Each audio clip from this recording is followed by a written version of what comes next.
Good morning guys. Maaga kaming umalis kanina. Nag-swimming si Georgie at si Mr. Ako kasi hindi pa ako lang mag-swimming eh. So anyway, nag-swimming sila tapos ang aga namin dumating doon. Nagkamali pa si Mr. ng booking time kasi akala niya 9 o'clock kaya ang aga namin umalis ano. So ang ginawa namin, pinalaro muna namin si Georgie sa playground. Habang naghintay ng isang oras, kasi yung booking ni George at ni Daddy is 10 o'clock.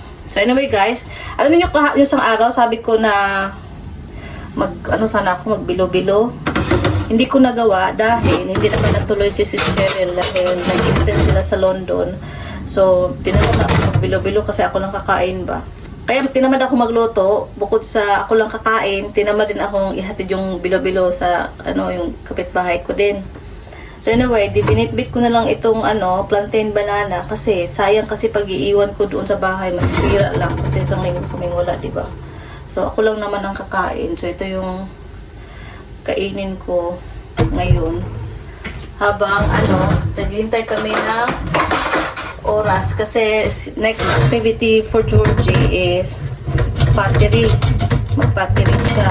Basically guys, yung holiday na to is for Georgie and slash para may time din kami as a family kasi since lumipat na kami to sa England guys, kasi na ako, diba, parehas na kami nag-work ni Mr. As in, yung araw lang na magka-banding kami properly is Sunday. The rest of the days, hindi kami magkikita. As in, saglit lang kami magpang-abot kasi morning shift ako habang ihatid ko si Georgie. Tapos papasok ako ng work. Tapos, pag after ko work, sunduin ko naman si Georgie. Pagka uwi namin ng bahay, doon naman magtatrabaho si Mr. Kasi dahil wala kaming childcare, nag-stick kami sa Tesco. So, kami mag-asawa, parehas kami nag-work sa Tesco. Yun nga lang, bawal mag-video pag nasa work. So anyway, so parehas kami naka-work. At saka it works naman dahil pag school holiday at hindi na-apurbahan ng aming holiday, kung parehas kami nag-book ni Mr. At saka, for example, ako lang yung na-apurbahan, siya hindi. At least, during the day or during the night, may magbabantay pa din kay Georgie. So, instead na mag-apply si Mr. ng ibang job for dagdag income ba, kasi honestly guys, alam mo yung income namin is talagang minimum wages gaya ng sabi ko sa isang vlog. Sapat lang talaga na makabayad kami sa pang buwan-buwan na bayarin, yung electric, council tax, kung alam nyo lang ang daming bayarin, food, yan. So which is okay naman, na-manage naman namin yun. Kasi nasa tao naman yung pagmamanage eh. Ang lang talaga, ang malaking bagay talaga niyan, kahit kunti lang yung sahod mo or kinikita mo, sapat lang para sa pamilya. Ang mahalaga is may sarili kang bahay. Kasi malaking impact yan eh, malaking tulong yan eh. Kasi napakamahal, gawa yan ang sabi ko, napakamahal mag-rent ng bahay dito sa UK, as in. Ang bayad ng renta dito sa UK parehas lang sa Dubai, as in ang mahal talaga. At saka hindi lang basta-basta makarenta ka. Ang dami pang proseso, dami pang background check para bago ka makarenta ng bahay. So anyway, ang layo ng natin topic So ayan, naghintay kami ng oras kasi punta kami ng next activity ni Georgie. Tapos next activity is siya. Is it bungee, Georgie? It's pottery. No, after pottery. No idea. Tapos nag-request si Georgie, magsayang ako ng kanin kasi gusto niya yung rice and tuna. Hi girl! So ito yung paborito niyang tuna guys. Alam niyo ba guys, nung bagong dating namin dito sa UK, kasi nahirapan kami maghanap nito. Nagpabili ako sa kaibigan ko sa Dubai, binitbit niya. Tapos nung nakakita na kami ng Asian shop na pagbilhan ng century tuna, nag-order si Mr. ng isang box. Talagang pikit mata nagbayad. Dami nang sinasabi, kain tayo saging. Anong oras na ba? Tingnan nyo guys, oh, yung view namin, sa bintana. Yun yung parang pangpang yan, oh. Tapos yung likod niyan, yun yung beach. Ayan. Andito na kami guys. So, ayan, napili ni Georgie ang unicorn. Ayan, free na iyan sa booking namin. So, hindi na kami kailangan magbayad ulit pag-collect nito, pag matapos na.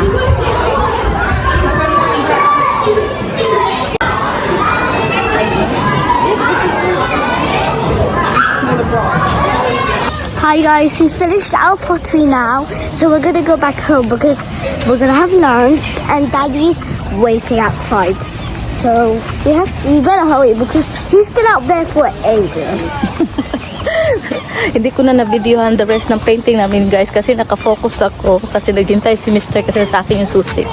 So uwi muna kami, mag-lunch muna kami tapos balik kami ulit after ng lunch. Window, he's in the car. He's in the car. Over here, Georgie.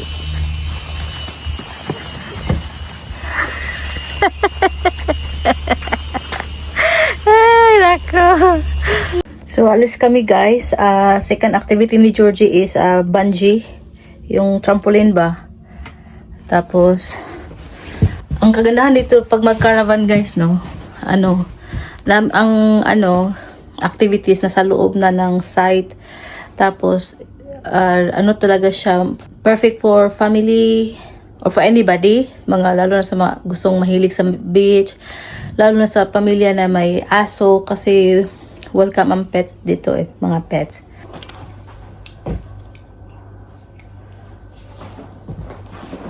Nauna na sila Mr. at si Georgie kasi si Georgie lang yung may activity pa. Susunod na lang tayo. Ayan. Sana hindi umulan. Hindi uulan ba? Kasi kanina nag-ulan kinamaga. So tingnan nyo guys, ang daming tao, busy na lahat busy na sa mga aktibidad. Si Georgie nakapila na, waiting for her turn. Georgie! You ready? You're excited, yeah? Yeah. You're not scared? No. Oh. I wish I could go by myself, but I can't. Nasa hulihan sila Georgie kasi nagkamali kami ng booking. Akala namin yung bungee yung mauna. Yun pala itong aerial place ang mauna tapos yung bungee. Buti nakaabot sila. Finally, sila Georgie na. Dalawang arnis na lang yung naiwan. There she go, going up. And Daddy's turn. Wala akong kumpiyansang sumama kay Georgie kasi takot ako ba. Tapos baka pag kailangan ni Georgie ng pag kailangan ni Georgie na tulong, baka di ko maabot, alam mo yan. Kaya buti na lang yung daddy, very supportive. Kabila ng may problema sa likod, siya talaga yung sumasama kay Georgie. Minsan salitan naman kami.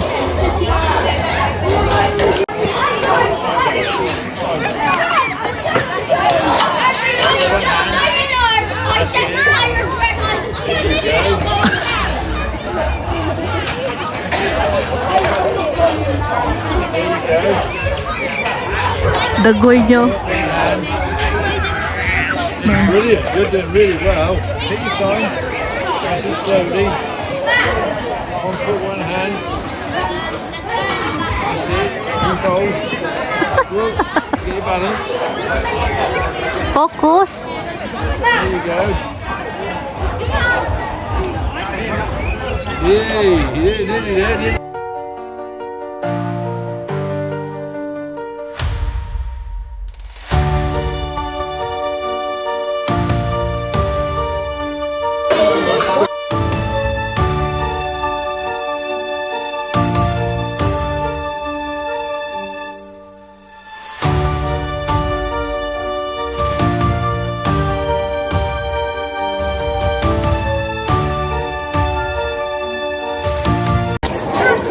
Sila yung nahuli. Pero sila yung naunang natapos. Walang pasensya yung tatay. Kasi waiting, daming waiting sa taas. Malilate kami sa next appointment. At least experience si Georgie.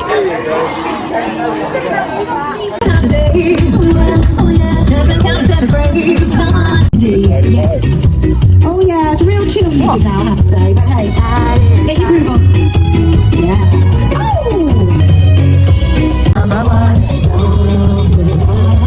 I can't never see it, didn't we don't want you. Oh man, where we right here till it's my turn. I'm not mechanical, who gives a truth like that? It's hard, but I'm gonna be open.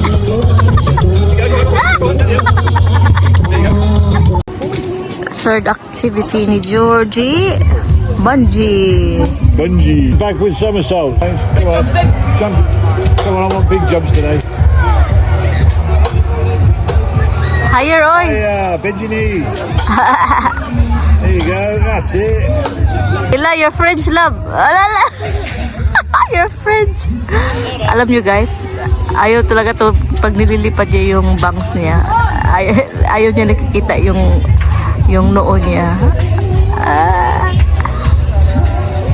Why you grumpy? What happened? Bird for me. Bird poo. Shit on her. Yeah, bird poo. It's okay, oy. They said it's lucky daw. I said it's lucky. You're lucky today. It's lucky because you get complained because of the Sigma bird flu. What are you talking about? Nonsense you're talking, no? Sigma. This. Oh, Sigma, Sigma. Sigma's crap. Sigma, Sigma, boy. Sigma, Sigma, Sigma. Tinaiyan. Swerte girl. You're lucky girl, no? Yeah? Poor girl today. Poor girl. Poor girl. So sad.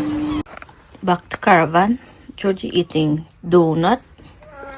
Mommy having coffee. And croissant with cream cheese. All right, KC Daddy's there. Here we are. And then where to catch your bus in the town centre? If you're going to KC, you get on stand E. Stops NPQNS. What's that? Stops NPQNS. What's that, Daddy? What? It's the bus map. Ah. I think afterwards, all right, NPQN.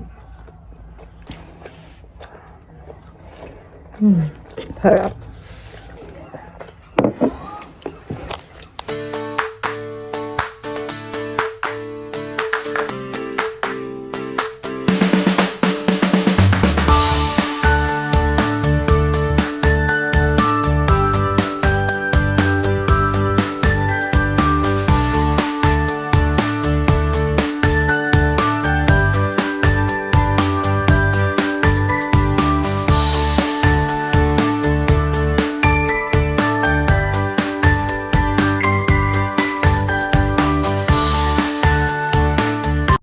Good night guys. Natulog na si Georgie dahil sa busy ng araw niya. Good night.